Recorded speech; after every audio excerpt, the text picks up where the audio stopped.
Olá, amigos da Solar TV, mais um Solar TV entrevista começando aqui. E hoje eu tenho o prazer de receber o Marcelo Thanos. O Marcelo Thanos, ele é da LTSC Advogados, atua exclusivamente aí no setor elétrico. Prazer, Marcelo, seja bem-vindo aqui na Solar TV e obrigado por sua participação, tudo bem? Tudo jóia, Ricardo. Eu agradeço pelo convite, um prazer estar aqui com você.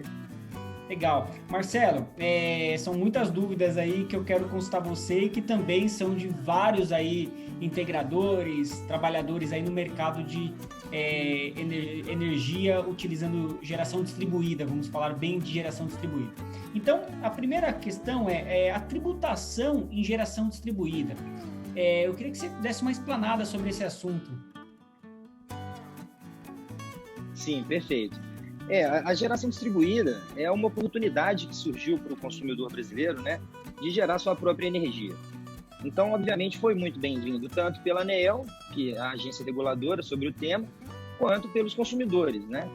E a partir de então, se tornou muito imprescindível a discussão sobre a temática tributária, né? E aí a gente poderia traçar um curto panorama, que foi o surgimento da geração distribuída, que originariamente ela surgiu para que o próprio consumidor gerasse a sua energia ali junto à carga, ou seja, a demanda, a carga e o consumo estão ali bem próximos, né? Você vai colocar literalmente em cima do telhado a sua geração. E com o movimento que isso foi tendo, né, o corpo que foi tomando essa atividade, acabou virando um grande negócio. E com isso, a legislação regulatória da ANEEL, ela foi evoluída. Os limites vamos dizer, de tamanho dessas usininhas, eles foram aumentados, né? E criaram-se também modalidades de geração, onde não necessariamente um consumidor vai instalar a energia, mas sim um consórcio. E aí vai ser pluralizado essa exploração, né? Para vários consorciados que vão integrar esse consórcio. E a partir de então surgiu sim também um interesse muito grande fiscal. Então, trazendo um pouco para o contexto fiscal, quando surgiu a GD, os estados, né, e todo mundo se prontificaram a isentar essa atividade. Eu vou falar também um pouco sobre isso, porque é um tratamento um pouco equivocado, essa isenção, mas o tratamento que foi dado foi esse, de que era um fato tributável e que, em contrapartida, os estados abririam mão dessa arrecadação. E assim foi feito um convênio no CONFAS, né, o convênio número 15 de 2016, aliás, 16 de 2015, perdão, e foi instituída essa isenção. Mas, como eu falei, a norma regulatória evoluiu, criaram-se novas metodologias de geração distribuída e limites maiores de geração. E essa legislação tributária ficou para trás, ela ficou destoada disso. Então, para que você tenha, né, a isenção, você tem ali uma limitação dentro da regra tributária, dentro da regra regulatória, o que não é muito legal. Colocando aí em exemplos, a gente tem, pela resolução, a possibilidade de ter usinas de 5 megawatts e, na verdade, a isenção só acompanha até 1 mega, essa isenção do convênio. Tá? E isso também criou um certo desajuste, porque determinados estados passaram até a poder legislar, né, de forma independente e aprimorar essa legislação. Então, criou-se ali alguns critérios de isenção distintos entre os estados. Era uma próxima pergunta que eu queria te fazer, que como tem sido o tratamento pelos estados, né? Porque isso a gente percebe que é de estado para estado, né? E gera também um certo conflito, né? Porque estado A tem um melhor comportamento que o outro estado, e aí gera a questão, poxa, por que isso a gente não pega o melhor exemplo de que está sendo aplicado no estado X e replica isso para o Brasil inteiro? Exatamente, Ricardo. É um ponto assim, muito relevante. E sobre esse aspecto, o que a gente tem que ter em consideração? O CONFAS, exatamente para evitar essa guerra fiscal entre os estados, né? Alguns se tornarem mais atrativos do que os outros, existem regras federais, né? Leis federais complementares, que estipulam, hoje em dia, como se dá essa isenção, né? Ainda que seja uma competência estadual, né, o imposto. Porém, isso vai ter que ser tratado, por ser isenção, em esfera federal. São os convênios, né, que existem lá no CONFAS. O que aconteceu, e é bom a gente pontuar? Essas regras dos convênios, elas foram aprimoradas em 2017. E eu vou citar o exemplo, dentro da sua pergunta dos estados, o exemplo de Minas Gerais. Minas Gerais confeccionou uma lei estadual própria, interna, que reflete, em termos de isenção, o que hoje diz a norma regulatória. Então, a gente tem isenções para usinas de até 5 megas e que tem modalidades compartilhadas, ou seja, que exploram essas usinas para o consórcio, né? Só que, por que isso foi possível? Minas ela confeccionou essa lei pouco tempo antes de haver essa regulamentação federal da necessidade dos convênios, né? De ter essa ratificação. E aí, o que aconteceu? Minas conseguiu depositar, obedecendo, obviamente, os requisitos, não vem ao mérito aqui, mas ela conseguiu depositar essa legislação no CONFAS e ter aplicabilidade. Então, hoje, Minas, por exemplo, tem uma legislação tributária mais evoluída do que os outros estados que têm que se valer do convênio do CONFAS, que, como eu falei anteriormente, né, ele está defasado em relação ao que a ANEEL te permite fazer hoje, em termos de regulamento. E, recentemente, o estado do Rio copiou essa legislação de Minas. O próprio CONFAS também possui algumas regras onde um mesmo estado, um estado situado na mesma região geográfica, né, da mesma região, de um outro estado, pode copiar essa regra tributária. Copia e cola, literalmente. Então, o estado do Rio copiou essa legislação mineira, conforme as regras do CONFAS, editou sua própria norma e está validando, e recentemente foi validado, isso foi depositado já no estado do Rio em janeiro. Então, hoje o Rio também dispõe de uma legislação mais evoluída. Mas, como eu disse, ainda existem muitas divergências. E a prova disso, Ricardo, é que Minas Gerais tem sido o principal polo de investimentos em geração distribuída, desde que se tornou um grande negócio. E, obviamente, o aspecto tributário colabora muito para isso. Com certeza. E quando a gente fala do imposto ser devido ou não, como que você enxerga isso hoje em dia, Marcela? Exatamente. É um grande equívoco. Eu poderia resumir dessa forma. A tributação da energia proveniente da geração distribuída é um grande equívoco. E é simples o raciocínio, tá, Ricardo? Por quê? A própria resolução 482, que define como funciona a geração distribuída no Brasil, ela cria mecanismos e conceitos que afastam totalmente o conceito de comercialização. É totalmente proibido que um consumidor cativo, que é aquele consumidor que compra da distribuidora local, ou seja, ele tem um monopólio natural. Se ele está em Minas, ele compra da CEMIG. Se ele está no Rio, ele compra da Light. Perdão, ele não tem muita opção. E esse consumidor não pode comprar livremente energia. Contudo, ele pode arrendar um ativo que vai lhe proporcionar explorar a energia que vai advir desse ativo. Então, obviamente, não tem um negócio. Você gera a sua própria energia.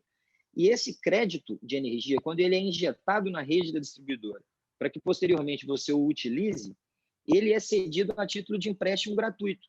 Então, não existe ato de mercancia, né? Não há uma aquisição financeira e muito menos uma troca de titularidade, né, desse bem que vamos dizer que seja energia. Então, os atos da mercancia, as características da mercancia primordiais, eles não existem. E, então, por óbvio, não deveria também se tratar de um fato gerador. Não deveria haver sequer a incidência do ICMS. E aí a gente resolveria todos os problemas que a gente falou até então. A gente não teria que depender de isenções, não existiria restrições para você implementar um empreendimento em determinado estado por causa das balizas tributárias. Em determinado estado você pode ter uma usina de 5, em outra apenas de 1. Então tudo se resolveria.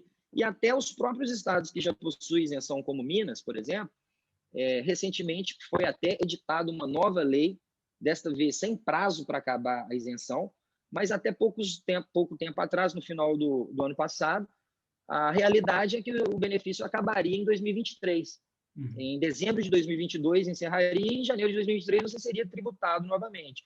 Então, cria uma insegurança jurídica que, em termos jurídicos, é totalmente desnecessária, descabida, partindo desse pressuposto de que não se trata de um fato gerador. Legal. É exatamente isso, né? Porque, veja, a gente está falando de um investimento a longo prazo, né? Então, espanta qualquer tipo de investimento maior ou, né, de evolução mesmo de projetos no Brasil inteiro por conta de, vai acabar em 2023. Então, quer dizer, tudo que é provisório, é incerto, não se sabe o que vai acontecer, gera esse burburinho no mercado e diminui mesmo a questão de novos entrantes, novos investimentos no setor. Doutor, eu agradeço a sua participação hoje aqui na Solar TV. Eu quero que você quer complementar alguma informação importante para a gente fechar a nossa entrevista? Eu acho que seria válido pontuar, Ricardo, que exatamente até dentro do que você acabou de dizer, muitas empresas, muitos empreendedores, né, no ramo de geração distribuída acabaram partindo para discussões judiciais sobre a tributação dessa energia, tá? E isso tanto consumidores, tanto empreendedores cujos empreendimentos já são atingidos pela tributação, ou seja, vamos colocar uma hipótese em que não se enquadra na regra da isenção, então ele paga esse imposto, que não seria devido, né? E também empreendedores que hoje fazem uso, se valem da isenção. Mas diante dessa iminência de um risco, de um justo receio ali de futuramente vir a pagar, né, vir a suportar essa cobrança, também estão manejando ações preventivas, demonstrando que existe isenção, mas que apesar de existir, o tratamento jurídico o regime tributário está inadequado. Deveria ser o da não incidência. E isso tem sido muito bem acatado pelo Poder Judiciário. Hoje existem cerca de 5 ou 6 ações já mais adiantadas nesse contexto, nos principais estados, né? E todas com ganho de causa favorável ao consumidor. Ou seja, entendendo realmente pela não incidência do imposto nessas operações. Poxa, que legal. Então, é importante você relatar esse fato e saber que a gente tem, sim, força para atuar aí no cenário, né, caso precise, porque hoje a gente sabe que hoje está muitos entrantes, muitos projetos, a gente fica inseguro de, poxa, e se acontecer isso ou aquilo, se aumentar? Bom, então a gente tem o poder judiciário aí por trás aí para poder recorrer. Legal, Marcelo, muito legal esse bate-papo. E hoje a tua empresa, ela atua exclusivamente nesse setor? Vocês prestam consultoria, atendimento para empresas do setor e também para o consumidor, é isso? Exatamente. Nós somos, uma breve explicação, nós somos egressos da CEMIG, nós trabalhamos durante muito tempo no jurídico, então carregamos essa bagagem já do setor elétrico como um todo. E como um todo eu digo segmentos de distribuição, transmissão, geração, comercialização. E há cerca de 6 anos nós partimos para essa esfera jurídica privada, né? Abrimos um escritório e de lá para cá a gente atende literalmente todos os públicos envolvidos aí nesses segmentos. Então, vai de distribuidoras a consumidores de pequeno porte, como os cativos, ou de maior porte, como consumidores livres, produtores independentes, né, autoprodutores. E, obviamente, de 2015, 2016 para cá, a geração distribuída teve um aumento muito grande de demanda. Então, a gente tem atuado bastante. Além de todas essas questões jurídicas, existem outras também que a gente acaba adentrando também, técnicas, né, de conexão dessas usinas com as distribuidoras.